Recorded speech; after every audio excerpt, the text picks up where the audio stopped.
My name is Mekhi Murillo. I am a broadcasting major at the prestigious University of Idaho. Hey, my name is Jack Stafford. I'm a fisheries management major here at the University of Idaho.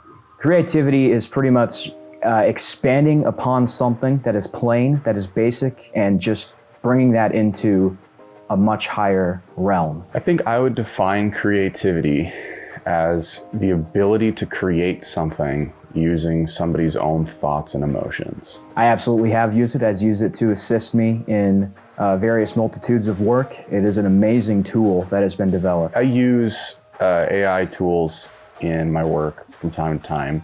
In my field, we do a lot of data management, and that involves a lot of coding. But the thing with coding is if you have one tiny thing off, it screws up the whole code and it can be really hard to find. So it is nice having a tool like AI where I can just shove my code back into it and find my error to save me some time. AI is an extension of what you put down. If you put down a prompt, it is your creativity that is just being extended on by an AI. I don't think necessarily that it enhances or inhibits creativity. I think creativity is the human portion. AI can't be creative. It can only recreate whatever someone else shoved into it.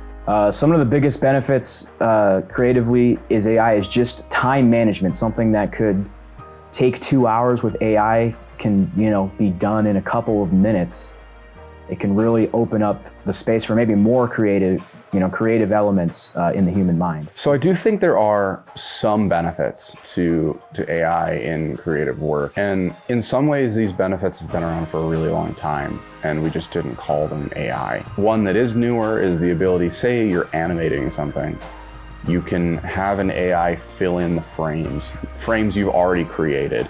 That way you really have your art and your style intact.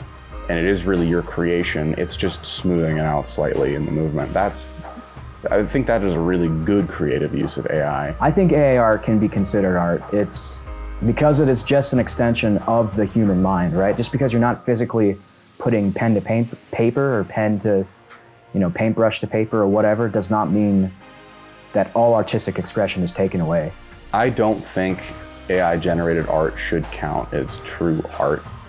I think art is a separate concept from creativity entirely. Art is an entirely human expression. I think the future of creativity can only go up with AI. It's a huge time saver. It is a huge extension of what we already have in our minds. I think the future of creativity, much like anything in the future, is kind of impossible to know where we're going. But from a creative perspective, if you are somebody who makes a living in any sort of creative work, I think you should be afraid.